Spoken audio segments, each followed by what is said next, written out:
Kia ora, greetings and namaste. I'm Kaaren Mathias, and I'm a researcher and practitioner working in both New Zealand and in India.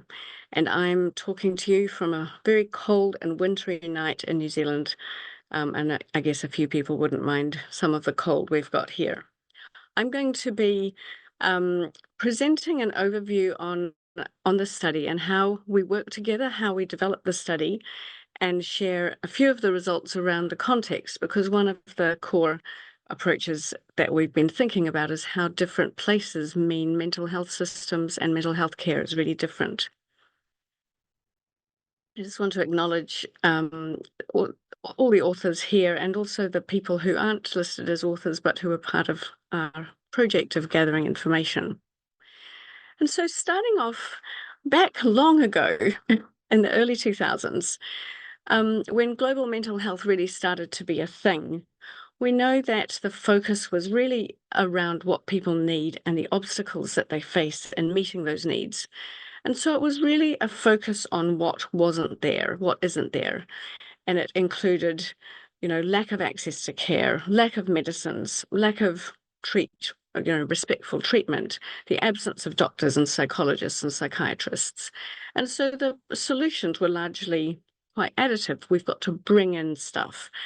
And so there were lots of great ideas, and they're all ones that we support, shifting tasks from regulated professionals to lay professionals, or to lay workers, developing standardized packages, many of which had been evaluated with randomized controlled trials, but then rolled out as if everything should be done the same way everywhere. And of course, training more and more doctors, which we also need. So it wasn't wrong, but it wasn't a fair representation of the whole picture. And what we really want to do in this paper is talk about what we miss when we frame what the needs are without looking for the assets. And so some of the things that did get missed were communities were framed as passive recipients of care. It suggested they were sitting and waiting. It gave priority to funding and solutions that came from high income settings and from Western biomedical frameworks. And it didn't really pay attention to all the social history, economics, geography that we know shape health. This is after the WHO Commission on Social Determinants of Health, where we found out that over 80% of health outcomes are shaped by factors outside of the health system, and lots of colonial assumptions. And so we decided in this approach to ask two questions. And the first one was, how do socio-political contexts influence the form and shape of local community mental health systems? And the second one is, what's already there? What are the locally specific informal forms of mental health care that already exist? So how did we go about this? We were part of the Together to Transform collaboration, and we were a subgroup who were all interested in community mental health systems. We were practitioners, researchers, and people with lived experience. And you can see on this map, we really did a fairly good job of covering the globe, which made for lots of meetings at inconvenient times of the night. And we had 16 of those meetings, and they're 45 minutes to an hour and a half. They were quite slow and iterative. I think it took us 4 or 5 months till we kind of coalesced on what we were really keen to do together. And what we decided to do together was to really work with what we knew. And we found that there was a strong level of experience and years of living and working in the countries of Ghana, India, the occupied territory of Palestine, and South Africa. And so we decided a case study approach is a really important way to do it. And even so, we recognize that looking at whole countries is quite absurd, because these are vast countries and there's huge variation across them. I just pasted a little bit of one of the Zoom conversations, the transcript that came out, because there was such rich and enjoyable conversations. This was Rochelle and Dörte and Ursula, trying to shape what are we trying to think about, and how do we understand systems and thinking and the value of situated knowledge. And the conversations were very elevating and enjoyable. We built our case studies nearly all on primary data that we had already collected, because we had at least a decade in each place. We wrote a kind of format and set up a long case history for each of the 4 countries, and then we condensed that down to as we thought about things. And we used Rochelle Burgess, our colleague's socio-political wheel, which is shown here, it was a really great way to say, what are the assets? What are the needs? We analysed the data using reflexive thematic analysis, and our positions were so important because that was the knowledge we had. It was knowledge from those places. So I'm just going to briefly present 2 of the aspects of the context. There's so much. There's the history and the monsoon and the all the different laws and regulations in each country around mental health. But I'm just going to briefly mention 2 of them, which we decided to focus on: capitalism and colonialism. And if we look at the examples of India and Palestine, we looked at mental health budgets. And we found that in Palestine, 73% of the mental health budget goes to 1 hospital, and 94% in India goes to 2 hospitals. Now, particularly in India, this is the graph shown here, but it's quite crazy to imagine that 94% in the vast land of India is going to 2 institutions, leaving just 6% for programs across the country. We felt that was likely a legacy of colonialism and the large asylum and taking people out of communities approach. If we switch now to think about how did colonialism and capitalism operate in South Africa and Ghana, both of these countries have a strong history of colonization, and in Africa that's particularly manifested in the apartheid system that operated for so many decades and the violence that has linked to that. But we can also see how those factors contributed to mental health institutions nearly only being in cities, and services being skewed to benefit white people rather than Black people.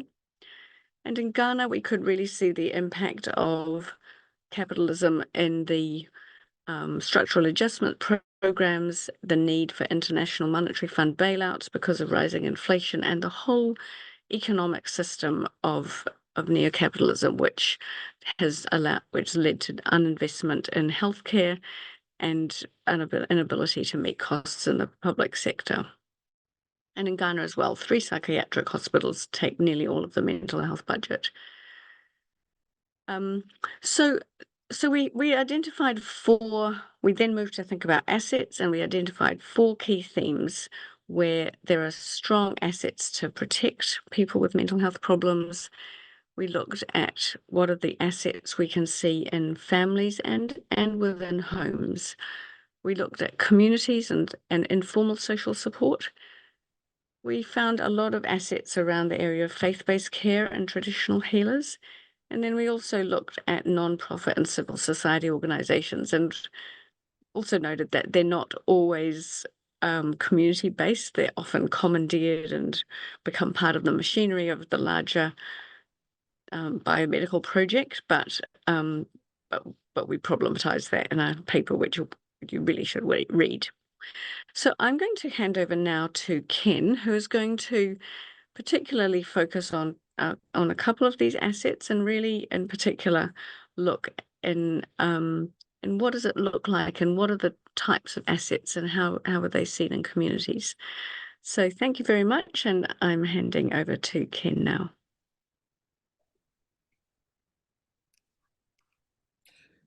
Thank you, Kaaren.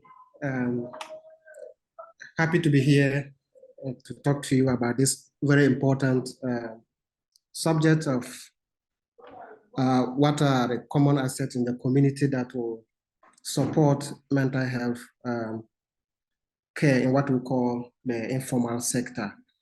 My name is Kenneth. I am a senior research fellow at the Canterbury Health Research Centre in Ghana, and I joined the group as the earlier introduced. So my talk will focus more on Ghana because of my knowledge in the settings. So talking about the formal care, as we all know, we're talking about the professional, those with the professional training, technical, often government or donor support. And these are services that we have been tested time and again, and then kind of standardized way of mental health service provision. Now, we also have the informal care that are provided by the families, by the religious leaders. And these are people who are not trained or lay people, and their activities we cannot really measure. Okay. Next. So an example of a formal care you can see one from the north of India, community health center to my left, and then community mental health nurse going on outreach programs in the Canterbury area. So these go out to provide the formal care to people with mental health conditions. Next. And what are the forms of informal care that we're talking about? So we can see in these pictures a community health worker having a conversation with clients. We can have, also in the middle, you can see a prophetess praying for people. And this is a source of, from the belief system that we have. Once a lot of people believe that mental illness is caused by spiritual forces, sometimes they want to seek spiritual support. So they go to pastors, they go to religious leaders to pray for them. In these praying centers or camps, as we often call, we also have peer-to-peer sessions where they pray for each other in the aim that their sickness they'll be healed from their conditions. Next. So in terms of the support that the family give, so this is basically care support, and that will support the recovery process. And the other examples include they work together to find income to support themselves. There's a share of responsibilities in terms of getting financial support for each other, and then for the patient. And sometimes the patient's rights are abused, and sometimes there's harsh and disregarding for the patients in this form of settings in the families. Next. So the assets and challenges. Now we'll talk about the assets and challenges. So assets, families are, the family is a big asset in terms of providing care, the day-to-day care, and this enables social inclusion. The person is living in the family, and the person easily is involved in activities in the family. The impact of care of family members can be economically disturbing, and because the family is supposed to take care of the condition as well as the providing for the support of the patient or the client. And this can actually bring down the family resources. And we have publications to the effect that talked about the burden of taking care of people with mental illness. Next. So the community also provide, is an example of an asset that support the mental health service. And the community, once the person lives in the community, the person is involved in the activities, and the community support the person with the needs that the clients need. So the community is a very good asset, not only going to the conventional health sectors, but living in the communities.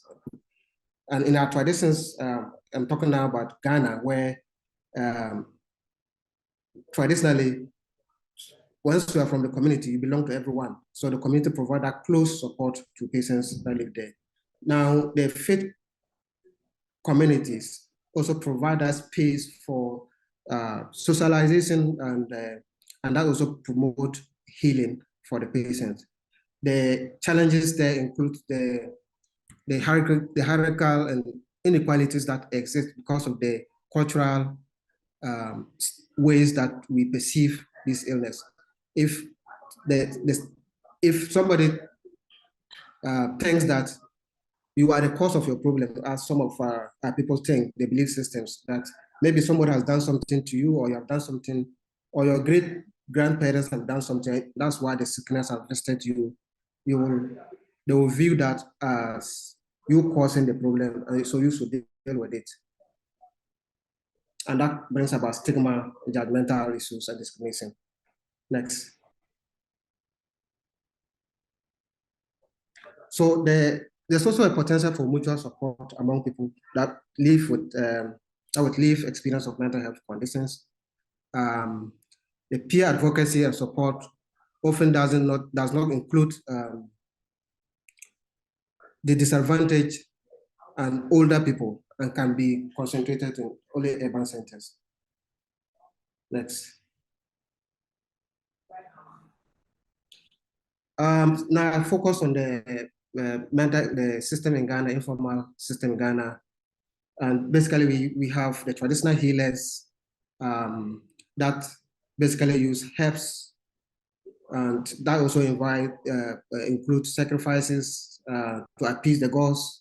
We also have the faith-based healers. These are the churches and the Muslims that pray for patients. And then we also have the private sectors or counseling sessions for people with mental health conditions. The barriers in here include the poor working conditions of these setups. The community base have insufficient resources to support these activities. And then we also the lack of social support and community facilities to support recovery. These are very important because we're talking about the fact that we don't have enough mental health services in the rural areas or the communities. The services are concentrated in the bigger cities. And in the introduction, Kaaren mentioned about the fact that Ghana has 3 main psychiatric hospitals, and these are mostly concentrated in the southern part. So the communities, the larger majority of the communities, rely on these people for the first, as a first source of help when they're dealing with mental health conditions. Next.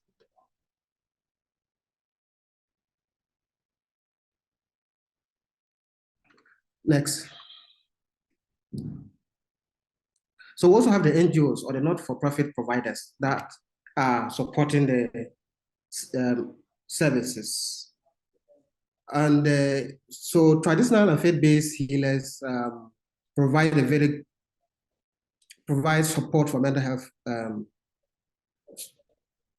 clients. And these are some interviews that we did in the past that are currently showing on the screen, if you can see them, where the key stakeholders think that traditional and faith-based healers are relevant because of their cultural systems. So you cannot really discount their activities, because people who believe that their sickness is spiritual will definitely go there. So the question is, how do we collaborate?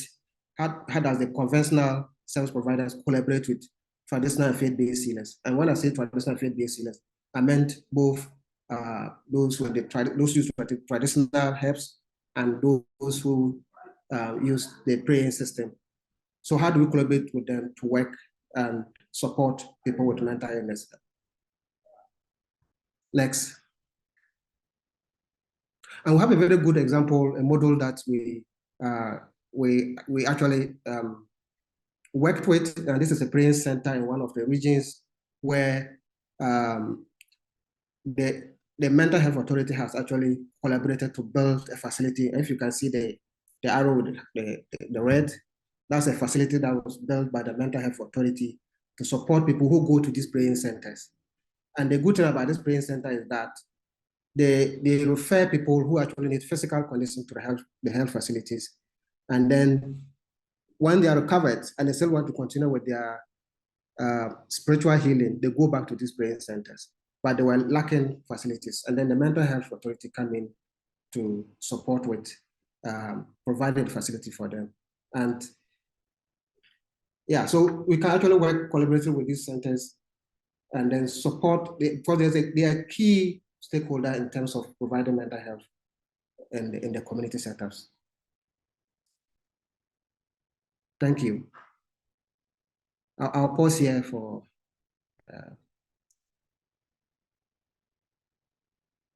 Thank you very much, Ken. This was brilliant. Thank you so much. We're now handing over to Jasmine for a commentary. Thank you, Hannah. Thank you, Kaaren and Ken. That was thank you for highlighting some of these issues that we've just been struggling with. Hi, I will introduce myself. I'm Jasmine Kalha. I work at the Centre for Mental Health, Law and Policy as a program director and a research fellow. I also co-lead a community mental health intervention, part of the reason why I'm here. The intervention is called Atmiyata. Interestingly, the word does mean empathy and shared compassion. So I'll speak a little bit from our perspective of running a community mental health intervention and how we arrived at it and where are we going with this. So we started off by, when we had to conceptualize the model, the idea was that if we had to build a community mental health intervention, how do we look at the community as a structure that one needs to engage with, but how do we look at its strengths more than what it lacks? So pretty much what the topic is. We started off by focusing on what can we do to bring about a rights-based approach, a recovery-based approach, which is in line with the UN CRPD. For those who are not familiar with this is the Convention on the Rights of Persons with Disabilities, which lays down certain practices or certain principles of the way in which we need to approach mental health and disability. So put with this challenge, when we had to conceptualize what a community mental health intervention should look like, we were really looking at what is the existing social capital that already exists. And we do know that there is lots of capital that already exists within communities. And how do we strengthen that using the skills that we have, which is to develop evidence-based approaches, but really to merge that within the existing structures of the community. We looked at the strengths of the community within these formal and informal structures within which people operate. So there are support mechanisms. Some of them have been mentioned in the paper as well. But the idea was that how do you frame an intervention which becomes more of a positive for the community rather than as an additional task for people to do. There was a lot of focus on bringing the language of mental health in the best possible manner, which is to not use an illness paradigm, to use this as a strengths-based, a distress-based approach, and use the social determinants of mental health rather than look at, typically the medical model of disability.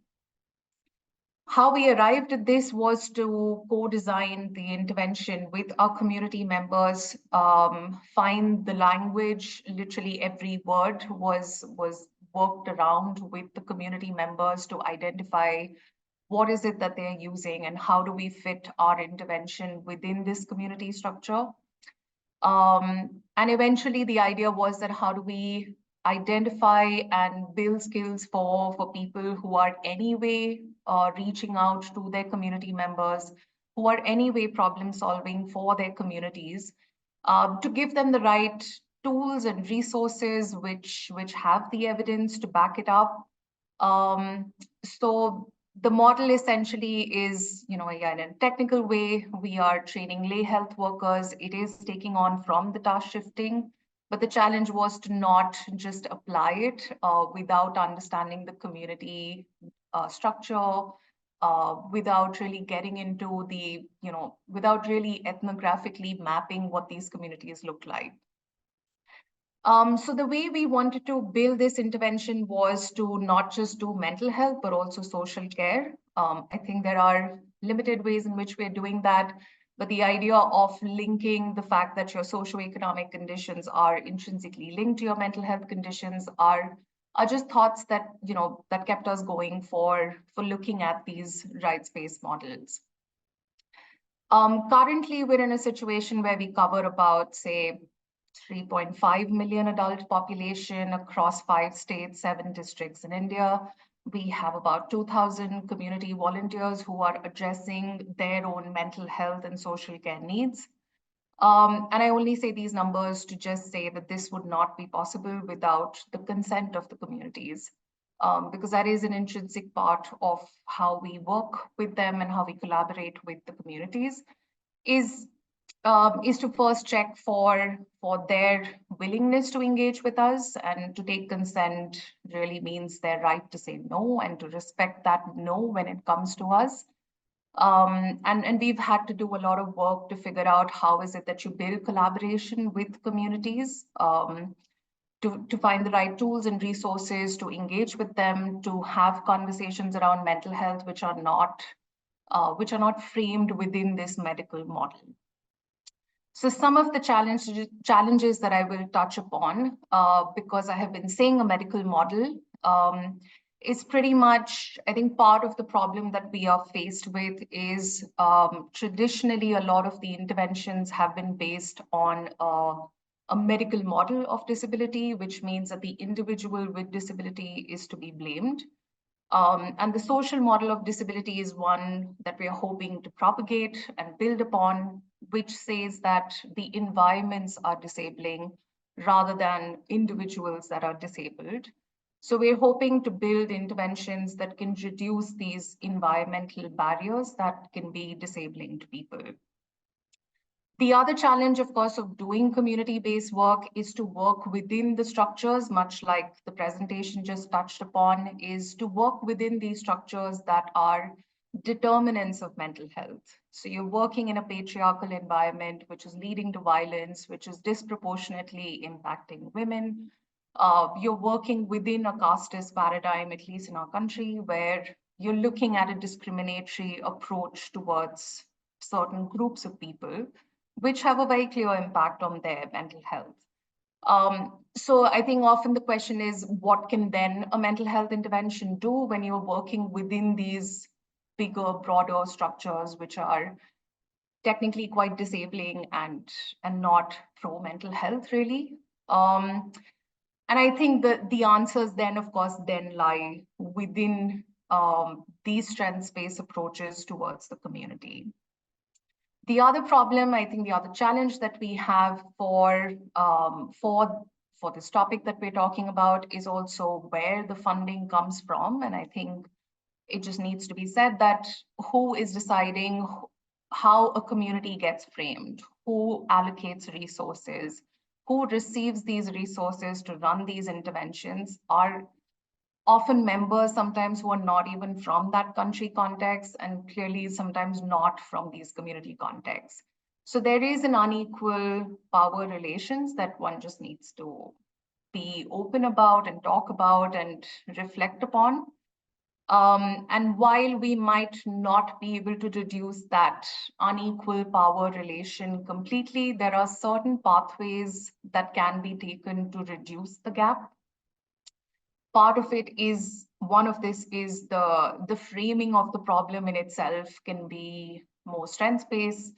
The framing of the problem needs to come from the community rather than this medical model of, there is a problem and then there is only one solution and therefore you can get out of it.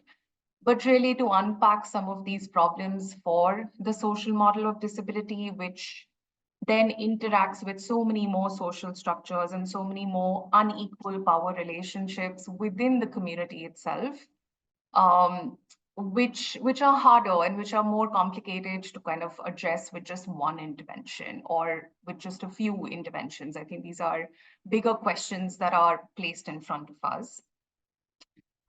So yeah, I suppose the idea of how we have managed to practice this, the strengths-based approach, is also to work with the community as equal partners, to build relationships and collaborations with them, to find their articulations, meet them where they're at, rather than impose a predefined intervention, which we think would work in this particular, actually India is a very, very diverse country, so it's hard to kind of place one model across the entire country or forget the entire district in our context.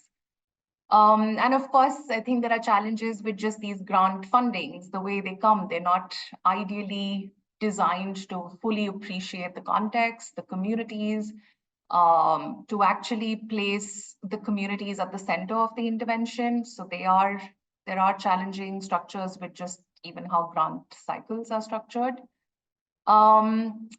And I suppose I will just end by saying that the way to counter some of these challenges is also to make rights-based approaches more viable, more scalable, so that we can counter the large amounts of medical model interventions, which we know are clearly not working. It is not being able to reduce this large mental health care gap. So I suppose the problem is just staring at us in our faces, that we know that the current model in which mental health systems are being run are not working. We do have a large mental health care gap. And if we have to address it, we will need to change our practices. There needs to be a paradigm shift.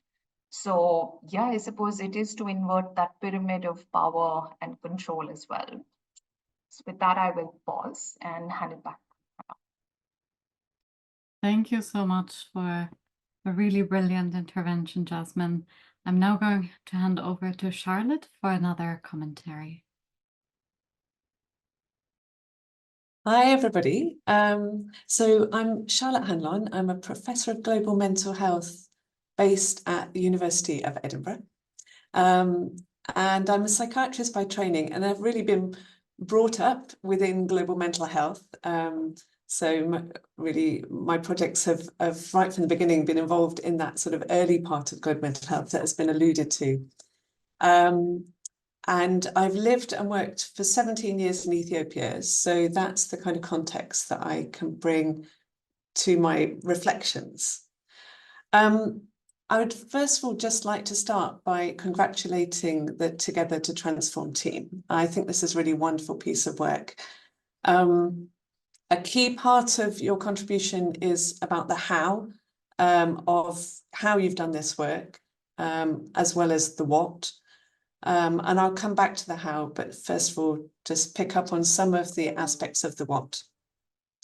So you asked two research questions, and the analysis and the rich analysis within the paper, which I very much encourage you all to read, brings up many points of learning. I'm just going to focus on two things that really struck me. So the first is that it really highlights, as has been said by previous speakers, the dangers and the pitfalls of focusing on deficits in individuals that lead to a clinical response within health systems as being perceived as sufficient, and ignores those vital social drivers of mental health. What I think is something that this paper really brings, though, is it's not just those local and kind of proximal drivers, social determinants of mental health, like poverty and gender-based violence, but as Jasmine was alluding to, the sort of broader sort of societal structures and the global forces, neoliberal capitalism, and different colonial legacies, neo-colonial actions, how these are kind of constraining social determinants and the achieving of mental health in local communities. So I think that is distinctive and more new to the field. I think global mental health has generally been more comfortable and moved towards recognising those proximal social determinants of mental health, but putting it in those bigger power dynamics, I feel, is something that we have not yet run with. Second, I understand you're highlighting that this deficit gaze risks seeing communities and contexts as barriers, or their resources as real kind of something to be commandeered, effectively commodities in the service of expanding biomedical mental health care, and achieving that sort of global mental health goal of closing the treatment gap. So one example of this, so Kenneth raised how important the traditional and religious healers are to people in most contexts around the world. And actually, I would not exclude high-income countries, which is not the focus here, but globally. But a lot of the research that is done on sort of collaborations with traditional and religious healers can just see these as kind of community assets that are instrumental to facilitating faster access, for example, to mental health care. And that's the end of their contribution, not what they are providing in a much broader sort of social sense for people's recovery. So what needs to change then in the global mental health field? I would say that there's already been quite a substantial move away from a narrow focus on treatment gap. That was certainly a rallying cry at the beginning of global mental health, this focus on treatment gap closure as an equity call. There have been different sort of commentaries. I'll pick up on one that's a bit closer to home for me. The idea of conceptualizing this as a recovery gap. So instead of thinking about the end being to increase access to treatment, it is to ensure the person is recovering in terms that they value and are important to them. So it kind of really shifts us around from service delivery to what the person with lived experience and their family in that local context would like and consider to be a successful outcome of mental health. Just to say, so that's work that came from Prime Ethiopia, Professor Ababal Fikadu, and small disclaimer is that he's my husband. There are other people who have also problematized this treatment gap and contributed, I think, very helpful ways of thinking about this that align with what we're talking about here, inverting this deficit gaze. And I think, you know, if we think about then shifting to a recovery gap, closing that recovery gap clearly has to go beyond health systems and is going to require social action and challenging of power dynamics. Now, just as a brief aside on the treatment gap, global mental health does frame this as an equity issue right from the beginning. And I think it's really possible and necessary to still advocate for parity of mental health with physical health within health systems. You know, why wouldn't there be parity? But that doesn't take away the need to also see how vital local contextualized community responses are to achieving mental health. So that's one thing, this reconceptualizing of treatment gap. And then the second thing I'm just going to point out is about the how. So going back to the how and how critical that is. So the example from the Together to Transform group has really shown us a sort of respectful, broad-based, slow-paced kind of approach that enables a diversity of voices to be heard and to be valued. And I think that that kind of approach and how that can work in different settings is really critical. I think there is going to remain this sort of tension between how we achieve that process, while also there's this tension with this desire to present ministries of health and kind of global policymakers with sort of scalable, costed, evidence-based packages of social interventions. So how do we balance that tension against this imperative to enable local responses, community responses, rather than managing them? And just give a little example again from Prime Ethiopia. So in Prime, there's a lot of community engagement. We had a very broad-based community advisory board. It included people with lived experience. It included religious leaders and as well as sort of health managers and other community leaders, and developed a district mental health care plan. And early on, it was agreed that there was a very visible problem of people with severe mental illness who are homeless within the district, but that was going to be beyond what was feasible for this ostensibly health system-based intervention. However, once the mental health care was implemented in primary care and became available, and people started to access it and saw some success stories of people who've been quite disabled and suddenly really benefited from treatment, this seemed to catalyse a process of community response that had somehow been inhibited without that mental health care there.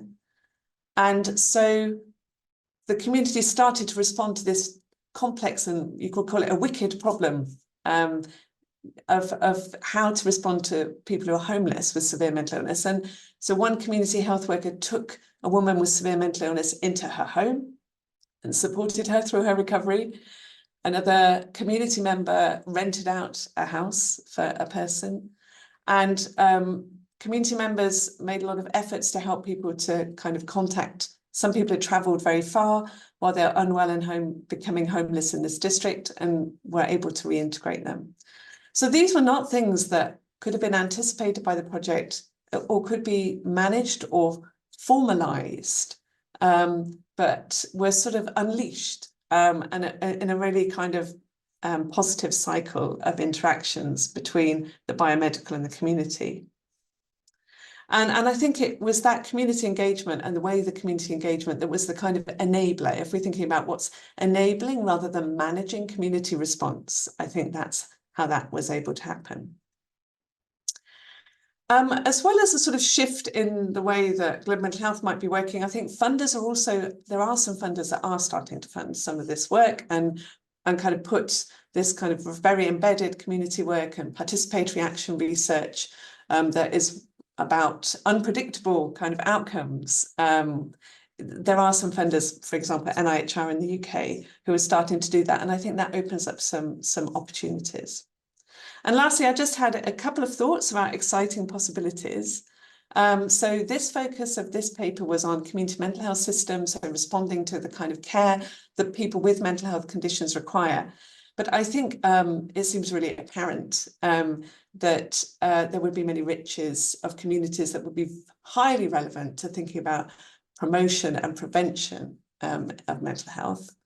And the second is to just think about the potential for collaborations that cut across these World Bank high-income, low-income country categorizations, to think about, for example, how global forces shape mental health everywhere, but how local contextual responses and resistances to those global forces may differ, and have some creative learning around that. And I particularly had in mind, for example, the UK epidemic of loneliness, and thinking how there could be some learning, shared learning around that. So in conclusion, I can see Hannah looming. This work is, I think, really necessary. I think the change is not quite as straightforward as it may appear. It's all very nice to say, oh yeah, let's talk about the positives, not the deficits. I think it requires something a little bit more fundamental to change, new ways of working together, new ways of training global mental health researchers, and of course, advocating at high level in global policy, but also with funders to allow this kind of work to be supported. Thank you. Thank you so much, Charlotte, for these really rich comments. I'm now handing over to Dörte Bemme, who is going to round the event up, think about next steps, and then also handle the Q&A session. So if those of you who have already questions, feel free to put them in the chat, but I suppose we can also use the hand function later. Dörte, over to you. Thank you so much. And thank you so much to all the speakers for sharing these rich contributions with us. And what I want to, my name is Dörte Bemme. I'm a lecturer at the Centre for Society and Mental Health. And I had the great pleasure, together with my colleague Tessa Roberts, who has joined us today as well, online, and hopefully will chime in later, to facilitate the mutual learning platform that Together to Transform project. And I'll speak about this a little bit more in a second. But what I wanted to start off with is really just kind of to pick out a few of these cherries of these beautiful insights we've just heard, and tie them together. Because I want to really pick up where Charlotte left off, to say what we're proposing in this paper is not easy. It's not straightforward. And it cannot, we cannot just kind of swing the pendulum as easily from the medical to social model, or like just kind of create the opposite of an existing, perhaps not as productive model. So what I really liked was what came out of all the presentation, especially also Karen's introduction and Ken's presentation on this on the rich local texture of the case in Ghana, is that we always have to think, even though we want to highlight the assets and the strengths of community settings, they always come alongside the challenges. So the way this was presented is always, here are the assets and here are the challenges, and also this is kind of the avenue and the pathway towards strengthening these assets. So I really appreciate that this brings home that we really need to question these kind of simple dichotomies between, assets and deficits, between even formal and informal care. As Kaaren pointed out, like NGOs can be part of a pretty large managerial or corporate approach to care. And there's never a kind of a really distinct separation between these kind of dichotomous orders that we sometimes entertain. We also learned that family can be supportive, but also disregarding. Community is neither always good nor always oppressive. So there's always these entanglements and these situated contexts that we really need to understand. And what that asks us to do is to embrace complexity. And I will speak to this in a second. But I also really like Charlotte's example at the end, to look at these kind of ways in which there may be actually a surprising and unintended positive consequences of how the medical model might actually facilitate social engagement, and how they're not opposed to each other, but again, form this kind of very specific assemblage in place that needs to be understood and strengthened in order to actually engage and activate many different actors. So I think this came out really strongly, that we need to kind of think with the complexity and the entanglement, rather than falling into a new kind of dichotomy where we declare the social to be the be and end all, and the medical model the one thing that must disappear. So that, I thought, was really an interesting thread through all the presentations. I really absolutely loved, Jasmine, the way you were picking up on the importance of how the problem itself needs to be framed by the community, and how the medical model is over-determining the conversation at the moment, but that you also pointed out to us that it's not just the problem itself and the medical model, but also who gets to determine what the community is, and how it is represented, and how it is drawn into the process of decision making, because all of these things are at the end of the day really determined by power differentials, power structures, by funders and their agendas. So we need to pay attention not only to kind of the medical versus the social, but also how, now that we're in a moment where the social is being more and more picked up and used as a framing for new interventions, how does the community and how does the social then get to be conceptualized and acted on, and by whom? So really, really a lot of food for thought to think about these practices of co-design, of how they take place, which speaks to Charlotte's point about the how.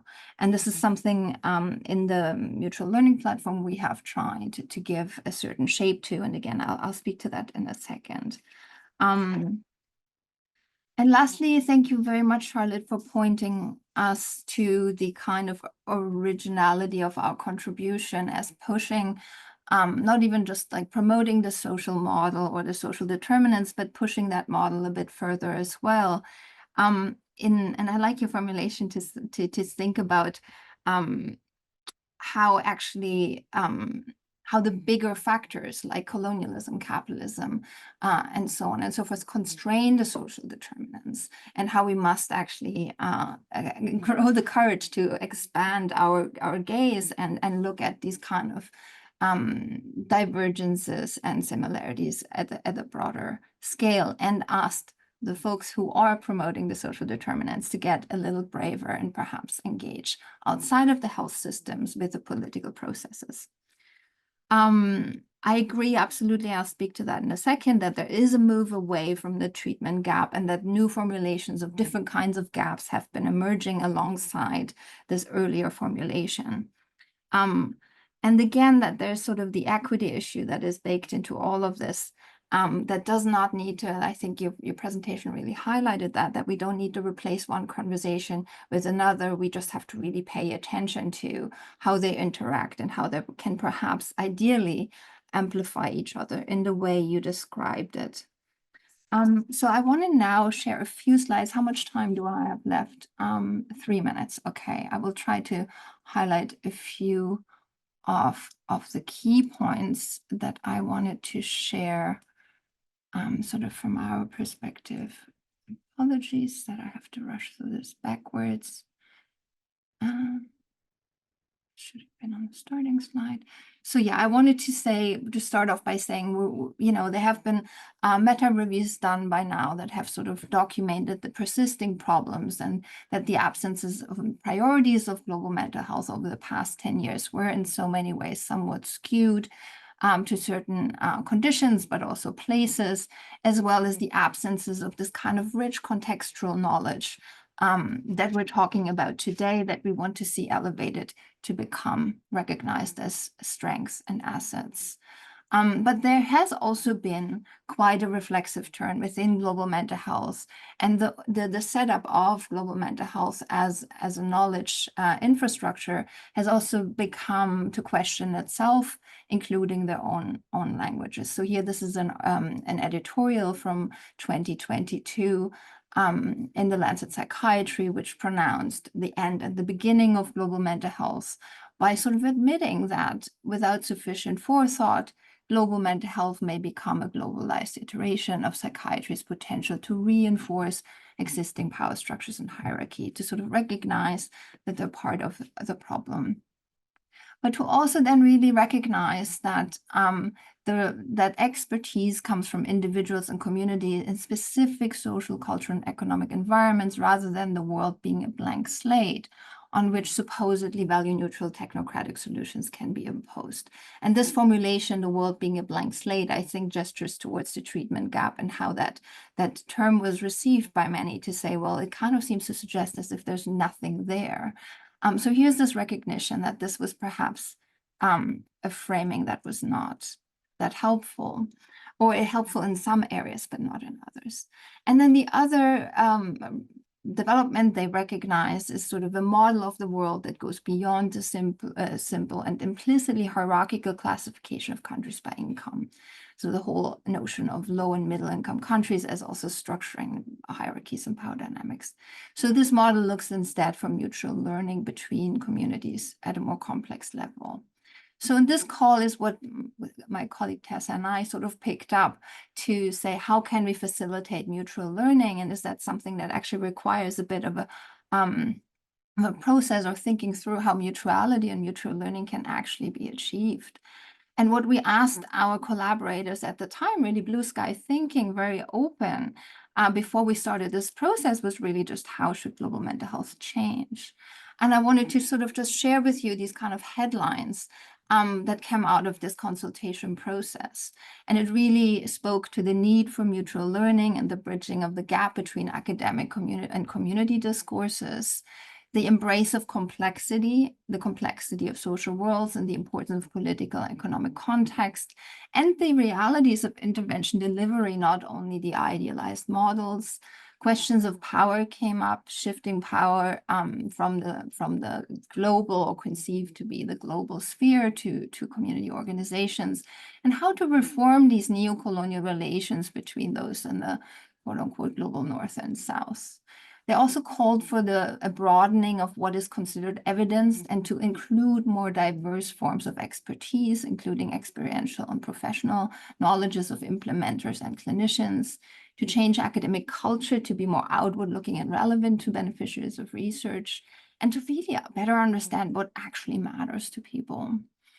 And again, this leads us to this formulation of this article today to really move from a deficit to a strengths-based model that recognizes what communities are already doing. And again, as we've heard today already from Jasmine, is like how this is always also tethered to the kind of funding structures and short-term project durations that we have that are currently mostly set by the funders, but the ask was to see how this can be moved towards the priorities of the communities and service users and implementers.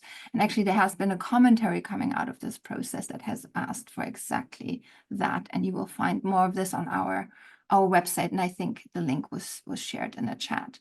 Again, here we have tried to codify what we did within the mutual learning platform to actually make it, we called it very confidently, mutuality as a method.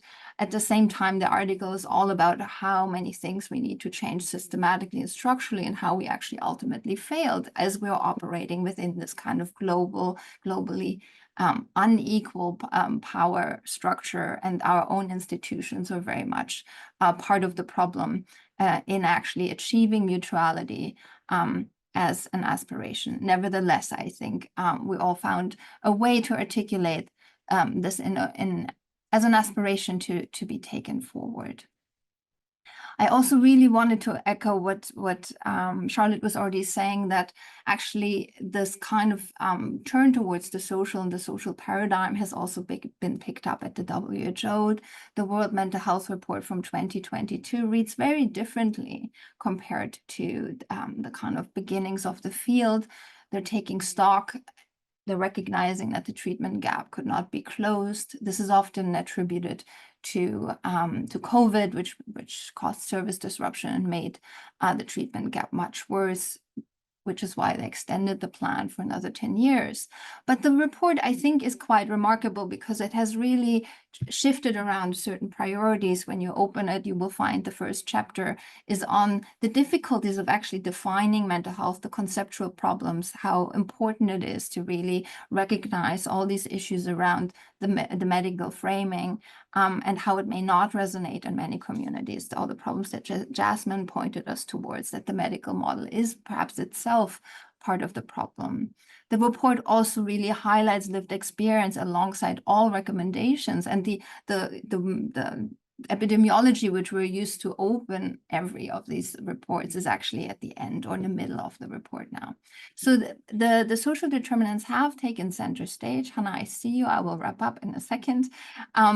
Inequality, climate change, war and conflict, displacement, all of this is now at the center of the conversation. And also the community as a unit or as a place of care has also been notably complexified within this report.